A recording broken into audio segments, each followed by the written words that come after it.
Hello, everybody. Dr. Rick Wallace dropping in on you. Hope that so far your week and your day are going at least in the right direction as you moving throughout your day. Um, this morning when I did my 5 minutes of fire, it was entitled Winners Find a Way. And I spent a great deal of that talking about the importance of gratitude. And I told you that I was going to get back with you and I was going to finish that up. I'm going to close it out tomorrow in tomorrow's 5 minutes of fire, but I want to kind of add some context to it in the interim. Uh, I mean, there's so many different things that come together to create what I call critical mass. If you notice, the next book coming out is Critical Mass.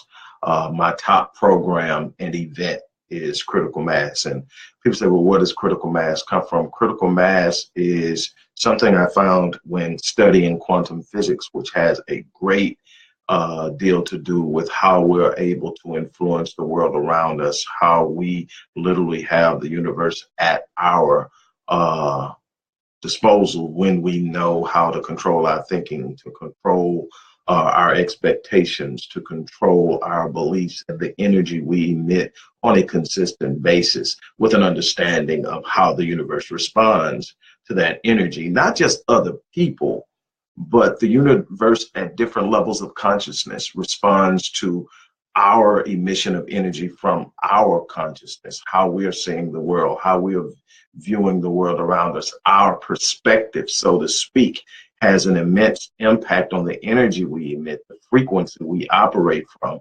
And that has a direct impact on the world around us, how it responds to us, how difficult things are for us. And it doesn't mean that you can make your journey, quote unquote,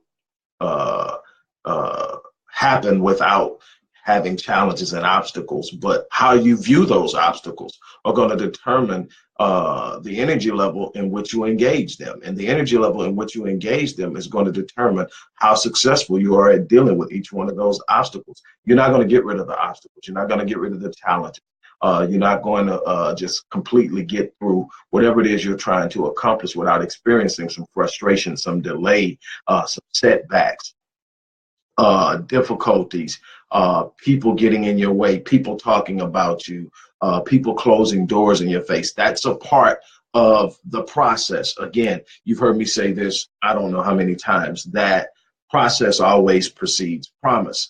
We live in a world in which people spend the vast majority of their lives attempting to circumvent the process while still attempting to obtain the promise. And there's no obtainment of the promise without there first being an endurance of the process. It is the process that prepares you to be able to embrace the promise and benefit from it. If you don't have the preparation, you will get the promise and you won't have what it takes to manage it, to sustain it, to leverage it, to use it for your benefit and the benefit of others. You have seen over and over again people win the lottery and within a few years be broke, or win the lottery or come into a cash fall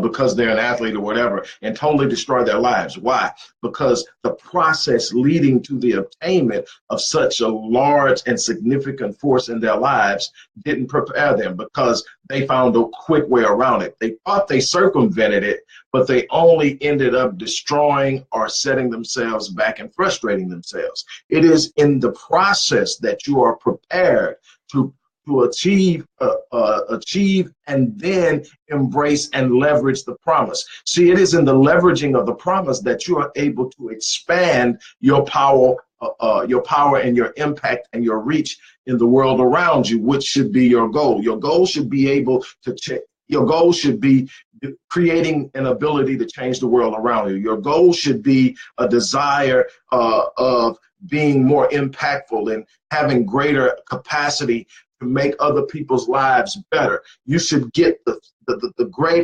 greatest or the grandest sense of fulfillment out of being able to positively impact the lives of others. And in creating that capacity, whether it's in building wealth, whether it's in academia, whether it's in social influence, whether it's in your marriage or in parenting, in every area of your life, there's an opportunity to make the life of someone else better. When you're parenting, you have your kids. When you're married, you have your spouse. And there's going to be a natural proclivity to find the easy way to do it. You know, men come home with flowers and candy to make up for the time they're not spending with their wives, the times they're not listening to their wives. Wives get the little nightie or the teddy from Victoria's Secrets or wherever they get it from, and they'll come in the bedroom and they'll do their thing to get away from getting in the nuts and bolts of what's driving their husband, because see, it's easier to do what easily comes.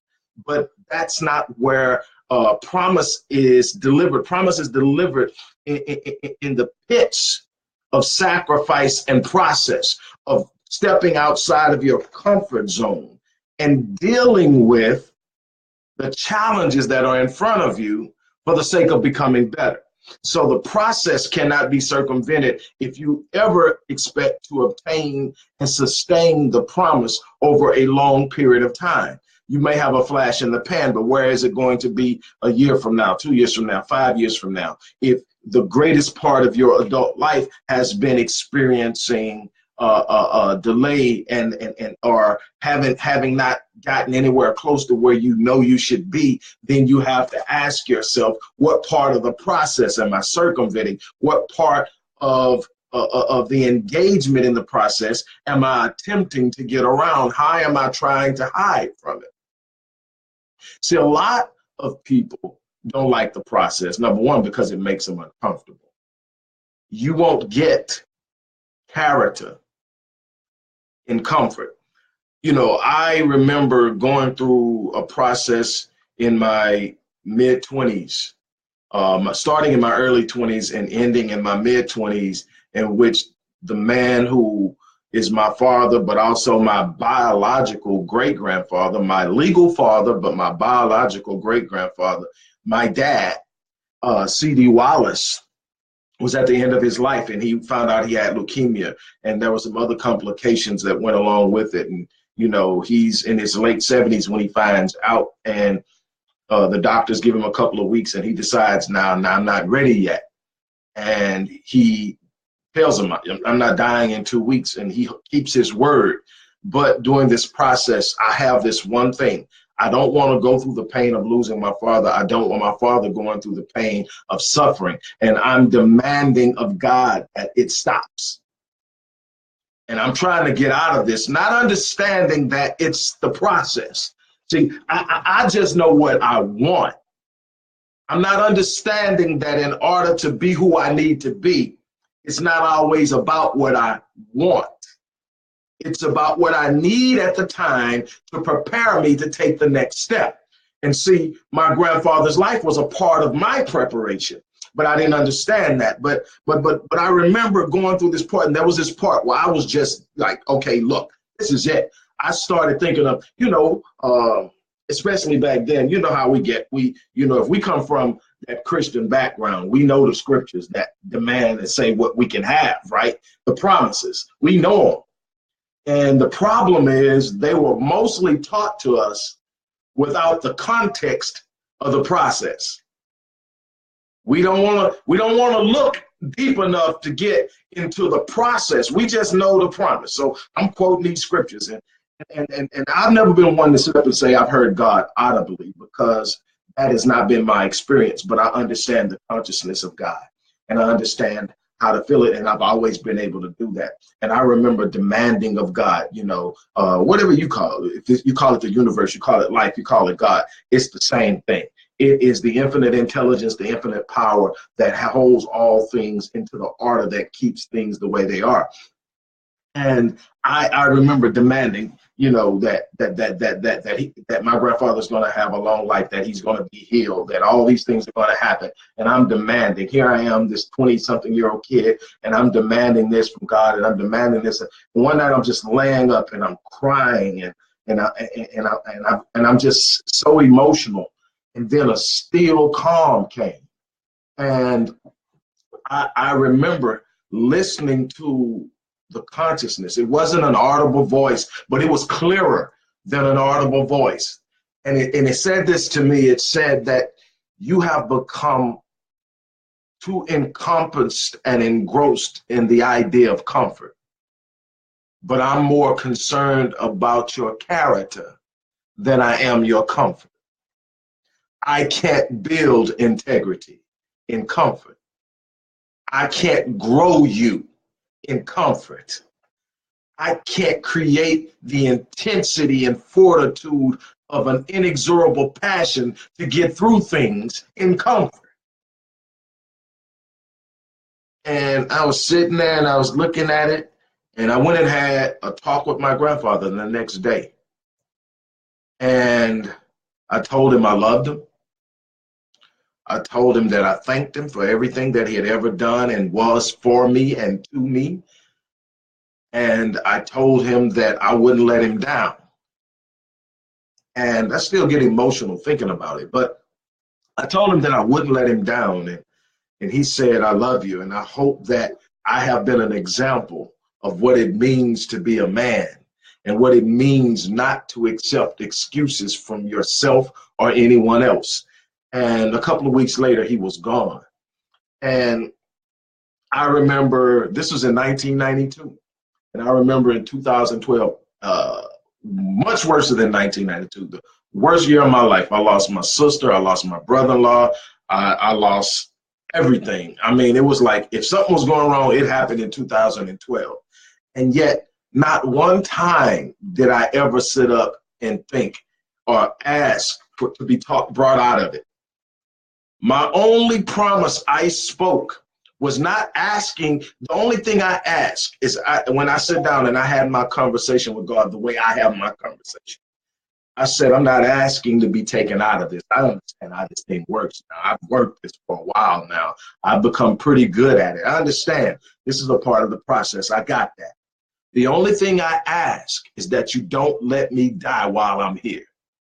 Don't let this be the end of my story. If you wake me up every morning, I'm going to answer the bell. That was my promise. If you just wake me up, I'm not asking for anything else. I got this. I've been built for this over the course of the years. I've been developed to get here. I've been prepared through the processes of other struggles and challenges to be ready for this. So just wake me up. I got it. I'm built for this.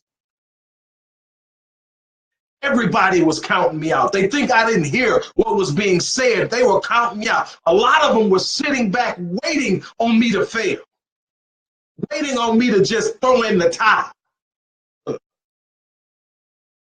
I just climbed. First, I was laying flat, so I crawled, but I wouldn't lay down and stay down. I wouldn't give up or turn around. I wouldn't surrender. I wouldn't retreat. I wouldn't give back. I stayed in the fight. Every morning that my eyes opened and I took another breath, I got up and I answered the bell. See, it's something in process that prepares you that you can't get by if you want to really truly obtain the promise that is attached to your potential.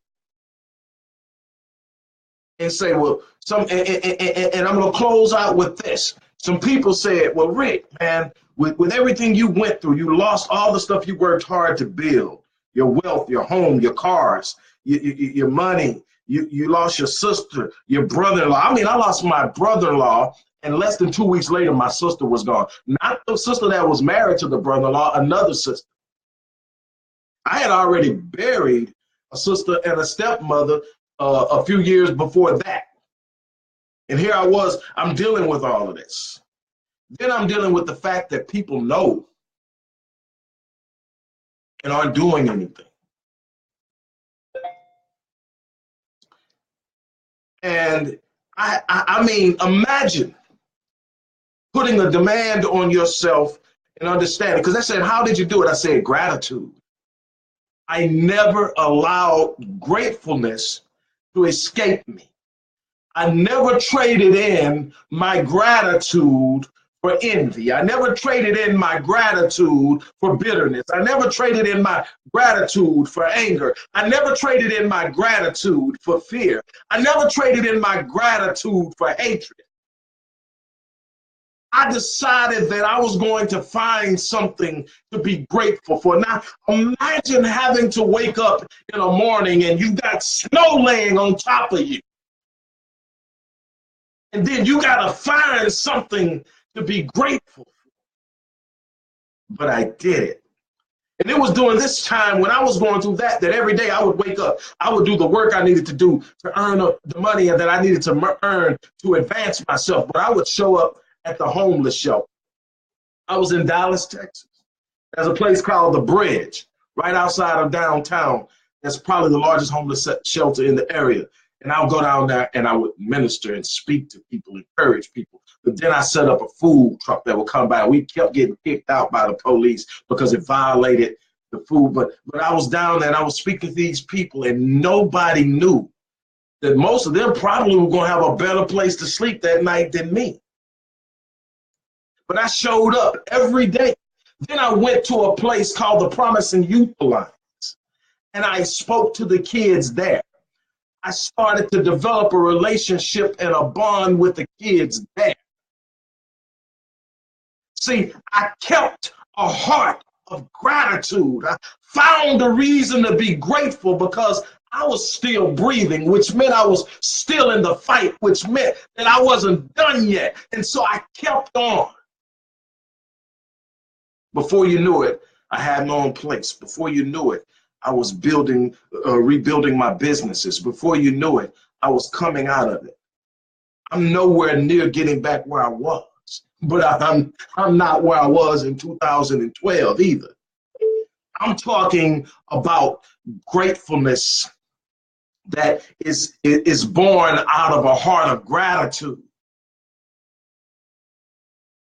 How in the world can I complain when now I wake up and the woman of my dreams is sleeping next to me? How can I possibly complain when I've got children that look at me and see something that says, as long as I'm breathing, you're safe in this world? How can I possibly complain? I'm telling you, there's power in gratitude. Because see, gratitude frames how you see life. When you have a heart of gratitude, it's easier to deal with the challenges of the day. When you have gratitude, you understand that you're built for it and you're prepared for it, and there's nothing that can stop you from getting to your destiny. I remember watching a movie, and other people see movies and they say, okay, it was good, it was great. My thing is, I don't care how stupid this movie is, I'm going to find something in it that makes life make sense. And I do it in, like, I'm watching this movie with Denzel Washington and Paula Patton, and it's called Deja Vu. And there's this point where Denzel gets into this machine and he travels back in time, and he's literally sitting across the table from this bomber who blew up this ferry. And he's talking to him, and what he's trying to do is stop this event from happening before it ever happens. And so he's living life through time as it recaptures itself. And when you start to understand quantum physics, this really is actually an unbelievably fun movie because you see it differently. But anyway, he sits across from this dude, and he's doing his best to talk to this dude and totally stop what's going to happen. And then this dude asks a question. He says, do you know the definition of destiny? And Denzel says, what is it? He says, the more you try to stop it from happening, you only ensure that it happens. That's the power of destiny, that every obstacle that's in front of you is only compelling you or pushing you towards what you are set and designed to do. The only one that can stop your destiny is you. The only one that can stop your destiny is you. Even a bad decision like mine that ends up turning your world upside down can't stop you if you recalibrate, rethink, acknowledge your wrongs, get yourself together, make those wrongs that you did right, and then get back on course. is still waiting on you. Your destiny is still waiting on you. Not even the person that hates you the most, that holds the key to a bunch of doors you want to get through, can stop you. Because destiny will demand that a new door be made, or you will find a new way, or someone else will replace them. I'm telling you that you've got to build this heart of gratitude that demands that you be thankful before anything else. Then it becomes easier, not easy, but easier to navigate through the process that leads to the promise. Look, I hope that what I shared with you is something that will encourage you, something that will give you a pause to think, and start to reassess some of the things that you're going on, some of the things that you're going through, some of the ways that you are contextualizing and framing your current reality that may be inhibiting you from getting from point A to point B, or point C and D, and you're trying to make it all the way and you're getting frustrated. But sometimes you've got to step back and go all the way to the center and the core of the thing, and you've got to understand and ask, is my heart of gratitude intact? Because that's my foundation. Is my heart of gratitude intact? Am I trying to skirt the process? Or am I totally entrenched and committed to it? Yeah, it ain't comfortable. It sometimes hurts, but it's necessary. You got to get out of that corner of comfort. And you got to find that place of gratitude that underwrites your commitment to see things through until you get to your destiny.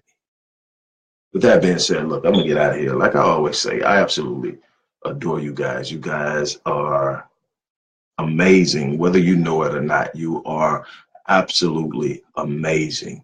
And there's so much out there for you. And I'm not here to tell you it's easy. I think I just explained that it's anything but easy, but it's absolutely doable. Now, you can chase easy if you want to, and you're going to always find yourself in a place of struggle, which is kind of funny. The people who are always looking for that comfort, looking for that place of ease, always seem to find struggle, because the truth of the matter is you can't escape life. You can't escape it. The thing is, when you engage the promise, when you engage the process, you take the reins and you say, if I got to go through this, I'm going through it on my terms. And you wake up every morning ready to go to battle. You wake up every morning ready to go put in the work. You wake up every morning ready to take on the challenges. So when you meet a challenge, you're not shaken by it, you were expecting it. When you meet a difficult moment, you're not shaken by it, you were expecting it.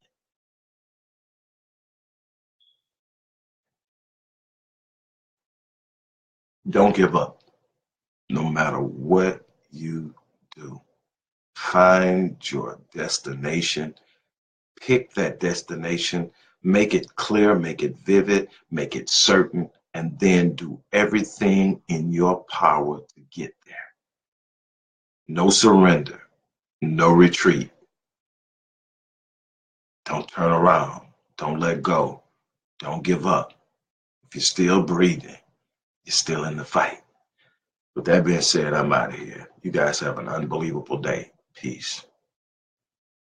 By the way, anybody that wants to sit down and make something happen in your life with me, email the email address in there and let's talk about it. I'm out of here.